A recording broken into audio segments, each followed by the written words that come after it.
My best friend disappeared 13 years ago. He just added me on Snapchat and told me the horrifying reason why. Danny Martinez was my best friend from kindergarten until the summer before 8th grade. We did everything together. Sleepovers every weekend. Bike rides through the woods behind my house. Staying up until 3 a.m. playing video games while his mom yelled at us to go to sleep. He was the closest thing I had to a brother. On July 14th, 2012, Danny vanished. We were supposed to meet at the park that morning. I waited for 2 hours, but he never showed. When I biked to his house, his mom was standing in the front yard talking to police officer. She was screaming and crying and pulling at her hair. I'd never seen an adult break down like that before. They searched for months. Dogs, helicopters, volunteers combing through every inch of those woods. They found his bike by the creek, both tires slashed, but no Danny, no body, no witnesses, no leads. After a year, the case went cold. After 3 years, most people stopped talking about it. His mom moved away and his dad drank himself to death. I never stopped thinking about him. Every birthday, every graduation, every milestone, I wondered if Danny was out there somewhere, alive or dead. Last night, I got my answer. I was scrolling through Snapchat around midnight when a notification popped up. Friend request from Danny M 2012. My heart stopped. I clicked on the profile. No bitmoy, no score, nothing except a single photo on the story. It was a picture of 2 kids on bikes in front of a creek. Me and Danny, the last photo ever taken of us together. I accepted the request with shaking hands. A message came through immediately. Jake, it's me. I don't have much time, so please just read. I typed back. Who is this? This isn't funny. I know you don't believe me. Ask me something only Danny would know. My fingers hovered over the keyboard. I thought about all those nights we spent together. All the secrets we shared. What did we bury in my backyard the night before you disappeared? The response came instantly. A time capsule. Shoebox with baseball cards, a note to our future selves, and the bracelet I stole from Jessica Miller because I was too scared to give it to her. I couldn't breathe. We never told anyone about that. Not our parents, not our other friend. No one. Danny? What happened to you? Where have you been? The typing indicator appeared and disappeared several times. Then a long message came through. I can't explain everything. They monitor what I say, but you need to know the truth. I wasn't kidnapped by a stranger. It was someone we knew. Someone we trusted. He told me he was taking me somewhere fun. A surprise for my birthday. I got in the car because I recognized him. Because you and I had been to his house 100 times. My stomach dropped. Who? I typed. Your dad? Jake. Your dad took me. I stared at the screen. My hands were shaking so hard I almost dropped my phone. That was impossible. My dad coached our little league team. He drove us to school every morning. He was at the search parties. He helped put up the missing posters. You're lying. I sent back. I'm not. I've been in a room under your house for 13 years. There's a door in your basement behind the shelf with the paint cans. I can hear you walking above me sometimes. I heard you crying when your mom left. I heard you graduate high school through the floorboards. I've been right beneath you this whole time and I couldn't scream because he took my tongue the first year when I tried. I dropped my phone. I was sitting in my living room. My dad was asleep upstairs. The basement was 15 feet away. My phone buzzed again. He's going to check on me soon. He always does at 1 a.m. You have maybe 20 minutes. The shelf slides to the left. There's a padlock on the door. Combination is your birthday. He thought it was funny. I looked at the clock. 12:42 a.m. Jake, please. I've been waiting 13 years for a chance to reach you. I stole this phone from him last week and I've been hiding it. This is my only chance. If you don't come now, he'll find out and he'll move me again like he did with the others. My blood ran cold. Others? I'm not the first. There were 2 before me. I found their names carved into the wall. He kept them for a few years each, and then they just stopped being there. I don't know what happened to them, but I know I'm getting too old for him. I think my time is almost up. I stood up slowly. The basement door was right there. I'd been down there 1,000 times, grabbed Christmas decorations, helped my dad with tools, done laundry. I knew every inch of that basement, but I'd never moved that shelf. It was heavy, bolted to the wall. My dad always said it was load-bearing and couldn't be touched. I'm coming. I typed. Hurry. And Jake, bring something to defend yourself. He's not the person you think he is. He never was. I crept to the kitchen and grabbed the biggest knife from the block. My dad's snoring echoed from upstairs. I walked to the basement door and opened it as quietly as I could. The stairs creaked with every step. The shelf was exactly where Danny said it would be. Old paint cans, rusty tools, boxes of junk. I grabbed the edge and pulled. It slid to the left on hidden rollers. Behind it was a steel door with a padlock. I punched in my birthday with trembling fingers. 081599. The lock clicked open. The smell hit me first. Rot and mildew and something else I couldn't identify. I pulled out my phone flashlight and pointed it into the darkness. Stone steps leading down into a room that shouldn't exist. I took one step, then another. The walls were concrete, covered in scratches and stains I didn't want to think about. At the bottom, I saw a shape huddled in the corner. Danny? The shape moved, slowly, painfully. A figure crawled into the light. It was him. Older, skeletal, with sunken eyes and scars covering every inch of visible skin. But it was Danny. I recognized the birthmark on his neck, the same one he used to hide because kids made fun of it. He opened his mouth, and I saw the empty space where his tongue used to be. He pointed frantically behind me. I spun around. My dad was standing at the top of the stairs, blocking the only exit. He was holding a hammer and smiling. I knew he'd contact you eventually, he said calmly. I just didn't think he'd be smart enough to find a phone.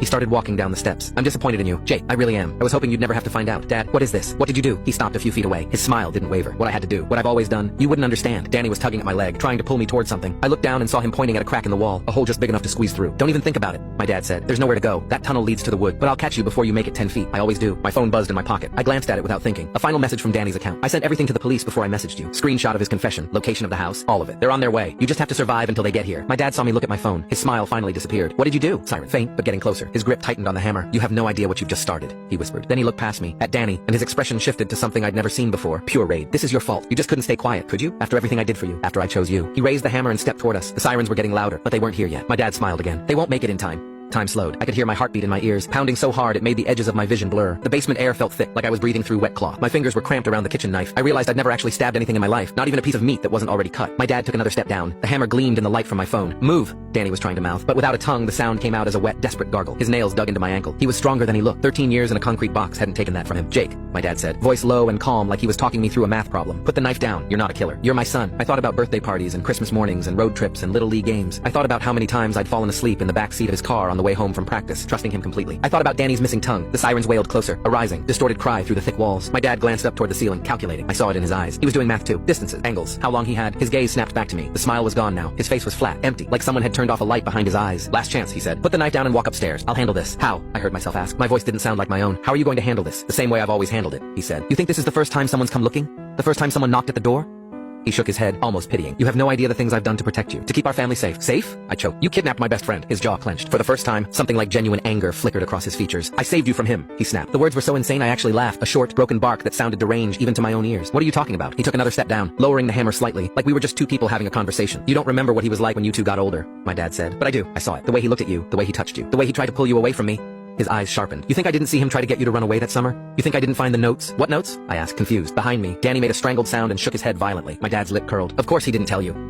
He shifted his weight on the steps. He wanted you to think he cared about you, but that's what they do. That's how they work. They get close. They get inside your head, and then they take you away. Lightning crawled across my brain, connecting half memories, Danny whispering excitedly on the playground. You ever think about just leaving? Getting out of here? My dad yelling that summer when he caught us sneaking out, even though we'd just been in the backyard. The way he'd forbidden me from sleeping over at Danny's house anymore. The way he'd started picking me up earlier from school, from games, from everything. You're lying, I said. But my voice wasn't as strong. I found a note under your bed, my dad said softly. You remember? You wrote it together. Run away July 20th, woods behind Jake's house. Take bikes and meet at creek. Never come back. He stared at me. He was going to take you from me. That was... My mouth went dry. 13 years washed over me all at once. A tide of forgotten details. We were kids. We were playing. We weren't actually going to... Maybe, my dad said. Maybe that time. Maybe you would have chickened out, but it wouldn't have stopped there. He was already in your head. He talked back to teacher. He stole. He lied. He pulled you into everything.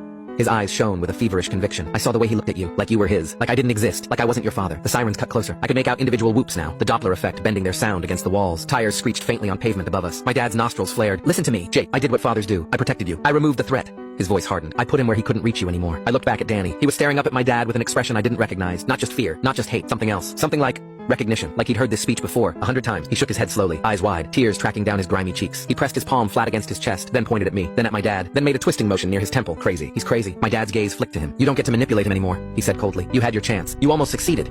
He took another step down. There were only 4 steps between us now, but I stopped you. I sacrificed everything for him. You didn't sacrifice, I whispered. You tortured him. His eyes narrowed. You have no idea what I've sacrificed. His voice dropped to a hoarse whisper. Do you think I wanted this? Do you think I wasn't terrified the first time? You think I didn't throw up every night for weeks? You think it was easy to lie to your mother? To sit next to her while she cried about the missing boy and pretend I hadn't done that? He looked genuinely hurt now, like I was the one betraying him. First time, I said. The hammer in his hand trembled. The sirens cut off abruptly. For a second, the world was eerily silent. No more wail. Just the hum of the basement light, the drip of some unseen leak, the ragged breaths of 3 people who'd run out of places to hide. Then, faintly, I heard car doors slam. Voices. Radio chatter. They're here, I said. My dad exhaled slowly, like he'd been waiting for this moment for a long time. Then we're out of time, he said. He moved. I barely saw it. 1 second he was on the steps, the next he was lunging, hammer arcing down toward my head. Pure instinct took over. I threw myself sideways, feeling the rush of air as the hammer missed my skull by inches and slammed into the concrete beside me with a deafening crack. Pain exploded in my arm, not from the hammer, but from the edge of the stairs as I hit them hard, tumbling down the last few steps and landing flat on my back. The knife skittered across the floor, clattering into the darkness. Jake! My dad roared. I scrambled on the slick concrete, fingers clawing at nothing. The floor was damp with something that smelled like bleach and old blood. Danny was suddenly in front of me, his hands under my shoulders, pulling, dragging, his thin arms shaking with effort. My dad came down the stairs in 3 long strides. Stop! He barked. Don't make me hurt you, Jake. Just stop. He swung the hammer down at Danny's back. I don't know where the scream came from. It tore out of my throat raw and animal as I lunged forward, grabbing the hammer handle with both hands mid-swing. The impact jolted up my arms, sending spikes of pain into my shoulders, but I held on. For a second we were locked there, father and son, both of us gripping the hammer between us, our faces inches apart. I love you, he grunted, pushing down with terrifying strength. I'm doing this for us. You don't get to say that, I hissed through clenched teeth. Not anymore. I twisted with everything I had. The hammer slipped from his grip. Momentum carried us both sideways. We slammed into the wall. His shoulder hit first. He grunted, momentarily stunned. Run! I yelled at Danny, but Danny didn't run. He moved past me, faster than I thought possible with his half-starved body. His fingers, red and raw, clawed at the floor until he found the knife I'd dropped. He closed his hand around the handle and turned back toward us. My dad saw the movement. Don't, he said sharply, eyes wide for the first time. Danny! Danny didn't hesitate. He launched himself at my dad with a sound I will hear in my nightmares for the rest of my life. A guttural, wordless roar, all the years of pain and fear and rage compressed into one inhuman noise. The knife flashed. My dad tried to step back, but his foot slipped on the damp concrete. The blade sank into his thigh just above the knee. He screamed, dropping the hammer as his leg buckled. Blood sprayed across the floor. Fuck! He shouted, grabbing for Danny, his fingers tangling in Danny's filthy hair. They crashed to the ground together, a tangle of limbs. My dad's hand closed around Danny's throat. Danny's fingers tightened on the knife. For a second, I just stared, frozen. Then I heard it. Police! Open up! This is the police! The sound came from upstairs, muffled through the floorboards. Fists pounded on the front door. A radio crackled. My dad's eyes snapped toward the ceiling. Son of a bitch! He hissed. He looked back at me. The expression on his face was no longer empty. It was blazing. You brought them here! He snarled. You chose them over me. His hand jerked on Danny's throat. Danny's face turned purple, his eyes bulging. I saw the tendons in my dad's arm tense. He was going to snap his neck or crush his windpipe. He'd done this before. He knew how. I didn't think. I grabbed the hammer. It felt heavier now, like it knew what it was being asked to do. Jake, my dad said, seeing the movement. His voice softened, even as his fingers kept squeezing Danny's throat. Don't. You're not like me. You don't want this on your conscience. He wasn't wrong. I didn't want it. I didn't want any of this. But I wanted Danny to live more. I swung. I didn't aim for his head. Not at first. Some part of me still couldn't process the idea of my father's skull breaking under my hands. I aimed lower, at his injured leg. The hammer connected with a sickening crunch. My dad screamed, his grip on Danny loosening as his body convulsed. His hand flew to his ruined thigh. Danny rolled away, coughing and sucking in ragged breaths. I stood over my father, chest heaving. The hammer raised again. He stared up at me, face twisted in agony, sweat beading his forehead. For the first time, he looked old, small. Not the giant who'd carried me on his shoulders. Not the invincible man who'd seemed to hold the whole world together. Just a broken, bleeding man on a basement floor. He laughed. It was a choked, wet sound, more blood than humor. You think this ends with me? he wheezed. You think locking me up fixes anything? You're a child. I swallowed hard. Shut up, I said, but my voice trembled. He reached toward me, fingers slick with his own blood, leaving a smear on my jeans. I did what had to be done, he whispered. And when you're a father, you'll understand. You'll see what the world really is, what boys like him grow up to be. His eyes flicked to Danny, who was dragging himself toward the crack in the wall. You're saving the wrong one. Jake Morelli! A voice bellowed from upstairs. This is Officer Harding with County Police. We have reason to believe you're in danger. Call out if you can hear us. My dad smiled weakly. You hear that? He said. They're calling for you. You think they're going to believe your story? You think they're going to listen when you say the beloved Little League coach is a monster? You have any idea how many of them are my friends? How many barbecues they've been to here? His smile widened, teeth red. You're the one standing over a bleeding man with a hammer, he said softly. You opened the secret door. You came down here. You attacked me. You're hysterical. You're traumatized. You don't remember everything, right? You had a troubled friend. Maybe you snapped. Maybe you kept him here. Stop, I said, my voice cracking. He didn't. Maybe your mom left because of you, he murmured. Maybe she saw something in you she didn't like. Maybe she saw the same sickness in your eyes that I saw in his. Maybe she couldn't stand the way you looked at. I brought the hammer down. This time, I didn't aim for his leg. The crack of metal on bone echoed off the concrete walls like a gunshot. My dad's eyes went wide, then unfocused. For a second, he twitched. A horrible jerk of limbs. Then he went still. Blood seeped across the floor, finding the old stains and making them fresh again. Jake! Officer Harding again. Closer now. We're coming in. Wood splintered above us. The front door gave way. Heavy boots thundered across the floor, shaking dust loose from the ceiling of the secret room. I heard the familiar creak of the basement door opening. Police, announce yourself! For a heartbeat, I considered running into the tunnel with Danny, just crawling into the dark and never coming back. Instead, I forced my hand open. The hammer slipped from my fingers and hit the floor with a dull thud. I raised my arms. Down here! I yelled, my voice breaking. We're down here! The next few minutes were a blur of shouted commands, blinding flashlight beams, and the cold bite of handcuffs. Drop the weapon, step away from him. He's my dad, I heard myself say through numb lips. He took my friend. He took Danny. My knees buckled. Someone caught me under the arms and lowered me to the floor. Easy, kid. We got you. We got you. More flashlights swept the room. Someone swore loudly when they saw Danny. Jesus Christ. Get EMS down here now. Sir, can you hear me? Blink if you can hear me. Careful, don't move his neck yet. We don't know what kind of injuries. I turned my head in slow motion. Danny was staring at me, eyes glassy but locked on mine. A paramedic was kneeling beside him, hands hovering, unsure where to start. There were too many scars, too many wounds. Old and new, layered over each other like a horrible collage. Danny lifted a shaking hand. For a second, I thought he was reaching for me. Then he pointed at my dad's body. His fingers traced something in the air, shaky and slow. 2, then 3. Officer Harding followed his gesture. Yeah, he muttered grimly. We see him. Danny shook his head violently. He dragged his finger along the concrete near my father's body, blood smearing under his nail. He was trying to write something. Hold on, buddy, the paramedic said. You gotta stop moving. Danny slammed his fist weakly against the floor and kept scratching. H.A. He stopped for a second, panting. Is there a pen? I croaked. He can't talk. Someone pressed a Sharpie into my hand before I finished the sentence. I crawled the short distance to Danny on my knees, the cuffs biting into my wrists. Here, I said, grabbing his hand and closing his fingers around the pen. Here, use this. He stared at me with such intensity it hurt. Then he began to write. Not on the floor this time. On his own arm. Big, shaky letters, pressing so hard the tip of the marker cut into his skin. H-A-N-D. He paused. His eyes rolled for a second. A paramedic shouted something about blood pressure. I clutched Danny's shoulder. Stay with me, I begged. Please, stay with me. He kept going. L-E-R. Handler. He dropped the pen. What does that mean? Officer Harding asked, frowning. Handler for what? Danny's fingers curled, his nails scraping weakly against his forearm. He dragged them under what he'd written, drawing a crooked line beneath the word, but he was underlining it. Then, with the last of his strength, he tapped his chest twice. Me. His hand fell to the floor. Danny? I whispered. Hey, no. Hey, stay awake, please. You can't. I just got you back. You can't. The paramedic pushed me aside gently. We're losing him, he snapped. Let's go. Let's go. They hoisted Danny onto a stretcher. His head lolled, his eyes fluttered, unfocused. As they carried him up the stone step, his gaze passed over my dad's body without stopping. He didn't look away in fear. He looked away in disgust. Then he was gone, swallowed by the brightness of the stairwell. A hand touched my shoulder. I looked up into Officer Harding's face. He'd coached a different team in Little League. I remembered him from the games. Loud, boisterous, always laughing. Right now his face was gray. Jake, he said quietly, we're going to get you out of these cuffs, okay? You're not under arrest. We just needed to secure the scene. He nodded at another officer, who unlocked the cuffs. The metal fell away from my wrists. Angry red marks circled my skin. I hit him, I said dully. I killed my dad. Harding's jaw tightened. We'll sort all that out later, he said. Right now, I need you to tell me everything that happened, from the moment he showed up downstairs. Can you do that? I opened my mouth, and the world tilted. The next thing I remember clearly is fluorescent lights and the smell of antiseptic. I was in a hospital bed. An IV line trailed from my arm. My clothes were gone, replaced by a thin gown. My knuckles were scraped raw. My right arm, the one that had hit the stairs, was wrapped in an elastic bandage. My throat felt like I'd been screaming for hours. I wasn't alone. Officer Harding sat in a chair in the corner, a styrofoam cup of coffee cooling in his hands. His tie was loosened. His eyes were red. He looked like he hadn't slept in years. He perked up when he saw me stir. Hey, he said gently. Welcome back. What time is it? I croaked. Almost 9 in the morning, he said. You passed out. Probably the adrenaline crash. They gave you something to calm you down. You've been in and out for a couple hours. My brain tried to catch up. Images flickering across my mind like a broken projector. The Snapchat notification. The basement door. The hammer. My dad's head. Danny. Where is he?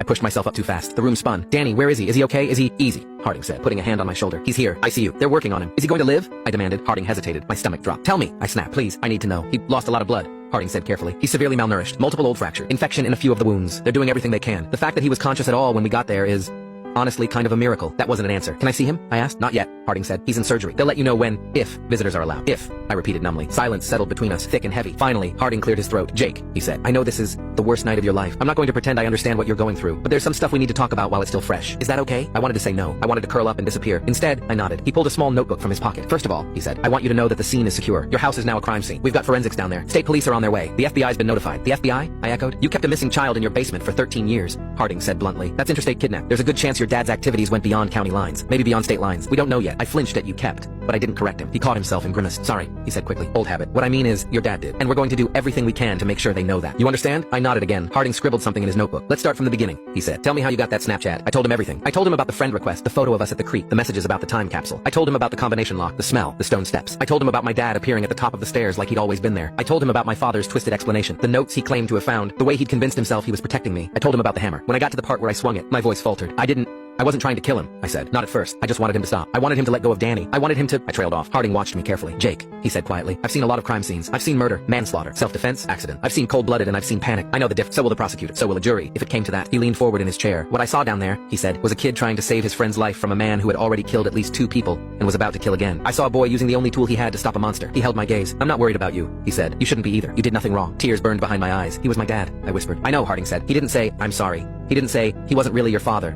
He didn't say any of the useless things people say when they don't know what else to say. He just sat there and let me cry. When the worst of it passed, he flipped a page in his notebook. There's something else, he said reluctantly. Something you should know, but I need you to brace yourself, okay? My stomach clenched. What? I asked. He hesitated. We found other remains, he said, in the tunnel, in a sort of side chamber, I guess you'd call it. We're still processing everything. It's gonna take time to identify them, but there are at least 2, possibly 3. Cold spread through my chest. Danny said there were others, I murmured. 2 before him. He said their names were carved into the wall. Harding nodded. They were, he said. We got photos before anyone touched anything. You know what was also carved into that wall? I shook my head. Dates, he said. 3 time spans, each 3 to 4 years long, and next to each span, a word. He flipped his notebook around and showed me a page. He'd written them down. Caleb 2005-2009, broken. Ethan 2009-2012, lost. Danny 2012-2025, changed. My breath caught. I think those are his labels, Harding said quietly. How he categorized them, what he thought he'd done to them. I stared at the last one. Changed. My dad's voice echoed in my head. After everything I did for you, after I chose you. Handler, I whispered. Harding's eyes sharpened. Yeah, he said. That word your friend wrote. We've been thinking about that. There's something else you should know. He pulled his phone out of his pocket and tapped the screen a few times. This is going to sound crazy, he said, but crazy seems to be the theme of the day. So here we go. He turned the phone toward me. On the screen was a photo of a piece of paper pinned to a corkboard. It was yellowed with age. The text slightly faded. It was a missing person flyer. A boy who looked about 10 stared out from the grainy print, smiling crookedly. Dark hair, big ears, a chipped front tooth. Underneath his photo, a name. Caleb Ruiz, 2009, Harding said. Different county, different jurisdiction. Kid disappeared walking home from a friend's house. They thought he was a runaway at first. Then they found his backpack by the side of the road. It became a big story for a while. Then it faded. He swiped to another photo. A different flyer. A different boy. Freckled. Braces. The name this time was Ethan Kim. 2012, Harding said. On his way home from soccer practice, witnesses saw him get into a car driven by a white male in his 40s. Composite sketch was vague. No plate, no hit. Another cold case. He locked eyes with me. Both of those boys, he said, were part of a larger case we've been helping the feds with. Multiple missing children across 3 states over 20 years. Similar victim profiles. Similar MO. The working theory was a trafficking ring. A network. A group of people who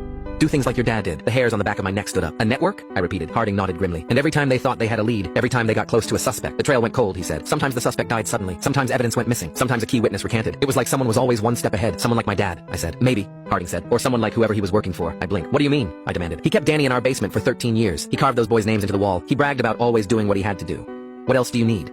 Isn't he the guy? Harding rubbed his eyes. Maybe he was, he said. Or maybe he was one of them. We don't know yet, but there are some things that don't add up. For one, your family's finances. I frowned. What about them? I asked. We were middle class, I guess. My dad's an engineer. He worked for, according to his W-2s, he made about 80 grand a year. Harding said. Comfortable? Sure, not extravagant. But when we pulled his bank records this morning, we found something interesting. He rose and paced the small room. Every 6 months for the last 15 years, he said. There's been a deposit into a savings account with your dad's name on it. Same amount each time. $10,000. No originating account listed. Cashier's check. Always purchased at a different bank in a different city. The memo line just says consulting. My mouth went dry. Consulting for what? I whispered. We don't know, Harding said. Yeah, we're going to find out. But my gut?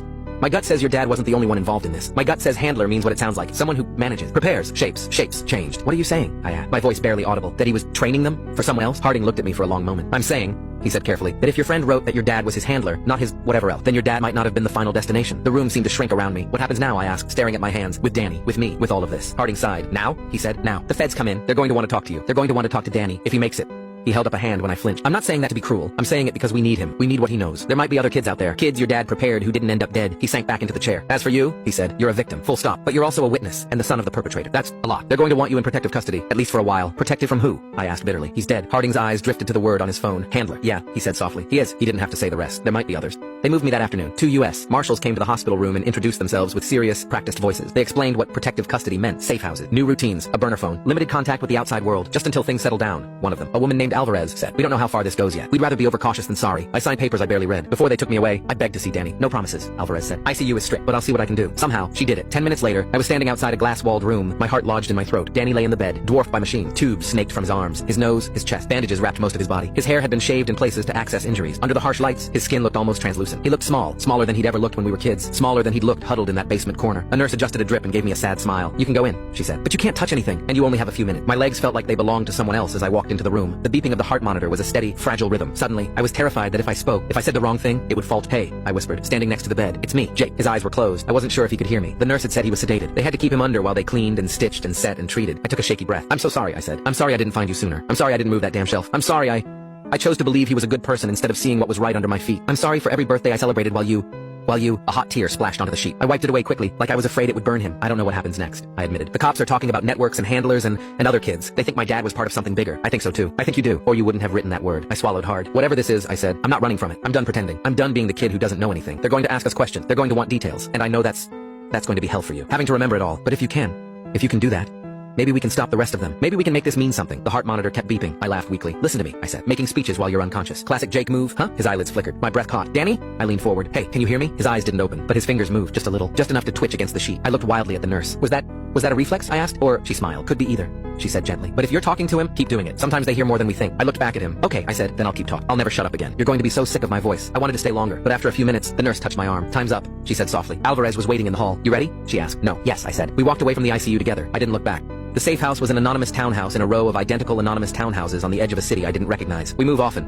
Alvarez explained as we carried my small duffel bag inside. "Keeps things unpredictable. You'll have a room upstairs. I'll be around most of the time. Or one of my colleagues will." "Do people know who I am?" I asked. "Like the neighbors?" She shook her head. "As far as they're concerned, you're my cousin's kid," she said. "Here for a little while because of family stuff." "Family stuff," I repeated faintly. "That part's not a lie," she said quietly. "The first night there, I didn't sleep. Every time I closed my eyes, I saw the basement. Sometimes I was Danny, watching the door open, hoping it was me and seeing my father instead. Sometimes I was my dad, standing at the top of the stairs, watching myself walk into the dark like a lamb to the slaughter. Sometimes I was nowhere, a disembodied presence hovering above it all, unable to scream loud enough to wake the boy playing video games upstairs. Around 3 a.m, my burner phone buzzed. I hadn't given the number to anyone yet. Only Alvarez and Harding had it. For emergencies, they'd said. For a second, my heart stopped. Then I saw the name on the screen. Private number. My stomach twisted. I answered. "Hello?" My voice was a rasp. Static hissed in my ear. "Jake?" A woman's voice said. My throat closed. "Mom?" I whispered. There was a pause, then a shaky laugh. "Oh my God," she said. "Oh my God. Jake, are you okay? Are you safe?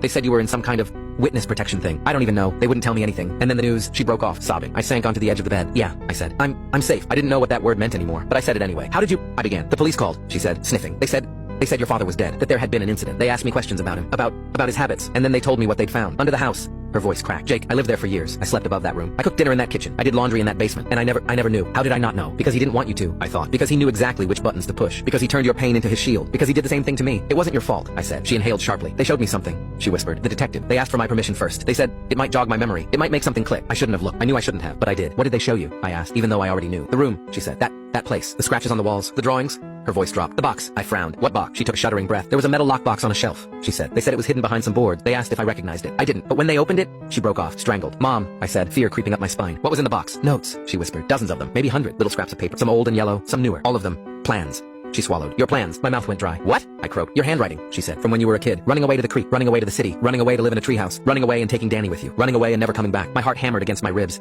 I started. "We were just playing. We never—" "I know," she said quickly. "I know that. Kids write things. They daydream. They vent. That's normal. But he kept them. Jake, he saved every single one he found. He wrote dates on them. He wrote responses that he never sent. You're better than this. You're not going anywhere. I'll keep you safe." Her voice shook. "He built a religion out of them, a justification. He made your childish fantasies into proof that the world was trying to steal you from him." I thought of my dad's face in the basement, twisted with conviction. He was going to take you from me. I saw the word carved into the wall. "Changed. He was sick," I said hollowly. "He turned everything into a threat." "He did," she said. "And I helped him. I didn't mean to, but I did." I frowned. "What do you mean?" I asked. She was silent for a long moment. "When you were 8, she said finally, you came home from Danny's house with a bruise on your arm. A big one, finger shape. Your father saw it and lost his mind. He wanted to call the cops. He wanted to drive over there and drag Danny's parents outside. He wanted to—" She trailed off. I talked him down. I said kids roughhouse. I said accidents happen. I said he was overreacting. I vaguely remembered the bruise. We'd been playing some made-up game, wrestling in the yard. I'd fallen off the jungle gym. Danny had grabbed my arm at the last second to keep me from cracking my head. He'd held on so hard he'd left mark. He never forgot it, my mom said. He brought it up again when you were 10, 11, 12. Every time you and Danny got in trouble at school, every time you came home a little late, he'd say, "Do you remember the bruise?" Like it meant something, like it was proof. She exhaled raggedly. "I thought he was just being dramatic," she said, "being overprotective. I didn't know he was building a case in his head. I didn't know he was taking notes." We fell into a heavy silence. Finally, she spoke again. "I'm so sorry I left you," she whispered. "I thought I was doing the right thing. I thought if I left, the tension in the house would go down, that he'd calm down, that he'd stop hovering. I thought he was just a controlling husband. I didn't know he was—" Her voice broke. "I should have taken you with me. I should have fought harder." I closed my eyes. "You didn't know," I said. "None of us did." "I should have," she insisted. "There were signs, little things. The way he locked the basement door when he was working. The way he would freak out if I moved anything in the garage. The way he'd get weird if we talked about you going away to college." She laughed bitterly. "I thought he was just scared of being an empty nester," she said. I thought it was sweet. "Can you believe that? I thought it meant he loved you so much he couldn't imagine life without you." "He did love me," I said before I could stop myself. The words hung there, awful and true. "He loved you the way an addict loves a drug.